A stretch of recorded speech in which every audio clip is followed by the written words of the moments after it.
उत्तर प्रदेश के मुख्यमंत्री योगी आदित्यनाथ ने शामली दौरे के दौरान विपक्ष पर जमकर निशाना साधा। कैराना के विजय सिंह पाठक महाविद्यालय में आयोजित जनसभा में मुख्यमंत्री ने समाजवादी पार्टी, बहुजन समाज पार्टी पर तीखे राजनीतिक आरोप लगाए। उन्होंने कहा कि सपा बसपा के लोग जिन्ना के उपासक हैं और 2017 से पहले पश्चिमी उत्तर प्रदेश खासकर कांधला और कैराना में डेमोग्राफी बदलने का काम किया, जिसके कारण लोगों को पलायन करना पड़ा। मुख्यमंत्री ने कहा कि पहले राम का नाम लेने वालों पर लाठियां बरसाई जाती थी, लेकिन आज प्रदेश में आस्था सुरक्षा का वातावरण है। इस दौरान उन्होंने 581 करोड़ रुपए से अधिक लागत की 79 विकास परियोजनाओं का लोकार्पण और शिलान्यास भी किया। इसके साथ ही मुख्यमंत्री के बिना नाम लिए सपा अध्यक्ष अखिलेश यादव पर तंज कसते हुए कहा कि पहले सरकार जनता के लिए नहीं बल्कि अपने आराम से व्यस्त रहती थी। आज उत्तर प्रदेश विकास की नई रफ्तार आगे बढ़ी है। अपने संबोधन में अंत में मुख्यमंत्री ने आगामी कांवड़ यात्रा का जिक्र करते कहा कि प्रदेश में किसी प्रकार के हुड़दंग या अव्यवस्था बर्दाश्त नहीं होगी, जिन्होंने लोगों से अनुशासन बनाए रखने की अपील की। साथ ही बताया कि गोरखपुर से शामली होते हुए सिलीगुड़ी तक बनने वाला लगभग 1100 किलोमीटर लंबा कॉरिडोर और प्रस्तावित टेक्सटाइल पार्क जिले के विकास तथा युवाओं के रोजगार के लिए नई संभावनाएं लेकर आएगा। निशांत जैन बधाई के साथ मुख्यमंत्री युवा उद्यमी विकास अभियान योजना के तहत नाजिम आपको 3,31,000 का चेक और अब पति की मृत्यु उपरांत निराश्रित महिला पेंशन के तहत नौशीदा को स्वीकृत पत्र प्रदान कर रहे हैं। माननीय मुख्यमंत्री महोदय,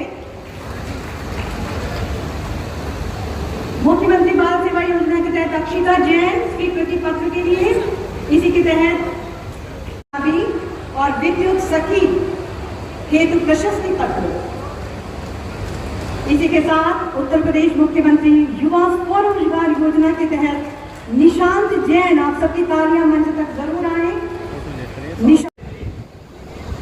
शामली अंबाला एक्सप्रेसवे और गोरखपुर शामली एक्सप्रेसवे का संगम, त्रिवेणी का संगम बन चुका है। एक्सप्रेसवे का ये इंफ्रास्ट्रक्चर याद करना, यहां की युवा पीढ़ी की ऊर्जा का उपयोग अगर सकारात्मक दिशा में किया गया, आने वाले समय में यह इंफ्रास्ट्रक्चर और सुरक्षा का बेहतर माहौल हमारे शामली को एनसीआर के सबसे धनी और सबसे समृद्ध जनपदों में खड़ा करके रख देगा।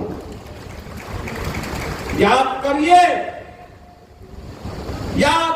आज से 10 वर्ष पहले आप बिजली के लिए तरसते थे और आज शामली अपने यहां से 400 केवीए के एक बड़े ट्रांसफार्मर के सब स्टेशन के माध्यम से, विद्युत स्टेशन के माध्यम से पश्चिमी उत्तर प्रदेश में बिजली की आपूर्ति करने का माध्यम बना हुआ है। आज से 10 वर्ष पहले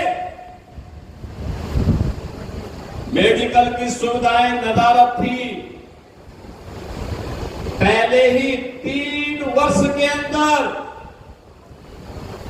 शामली ने जो प्रगति की 17 से 20 के बीच, मैं 20-21 में देख रहा था जब कोरोना महामारी थी, शामली के लोग तो स्वस्थ थे ही, लेकिन देश के अन्य क्षेत्रों से, दिल्ली और अगल बगल के क्षेत्र से लोग उपचार कराने के लिए शामली के हॉस्पिटलों में आने के लिए मजबूर हो रहे थे।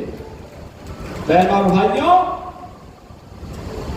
ये विकास का मॉडल है जो डबल इंजन सरकार आपको दे रही है। और डबल इंजन सरकार आज एनडीए की डबल इंजन की, दिल्ली में प्रधानमंत्री मोदी जी के नेतृत्व की सरकार हो या उनके मार्गदर्शन में चलने वाली यूपी की सरकार, दोनों मिलकर के इस गति को शामली की प्रगति में बदल रहे हैं, उसको आगे बढ़ाने का काम कर रहे हैं। याद करिए जो भी यहां प्रसन्न चौधरी कह रहे थे मंच से,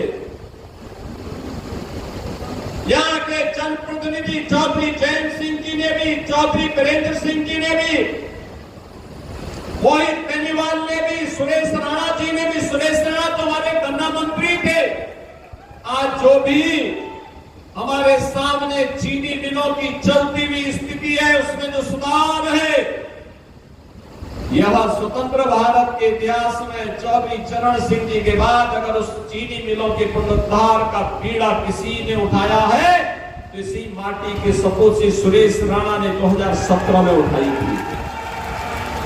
और बहनों और भाइयों, आज उसका परिणाम है 122 चीनी मिलें चल रही हैं। और जब मेरे सामने प्रस्ताव आया कि गन्ना किसानों के गन्ना मूल्य का भुगतान समय पे हो, उसकी व्यवस्था तो कराई गई, लेकिन ये हुआ कि दाम भी बढ़ जाता तो अच्छा होता। हमने सीधे उसको 400 रुपए कुंटल किया है। 400 रुपए कुंटल आज के दिन पे हमारे अन्नदाता किसानों को मिल रहा है।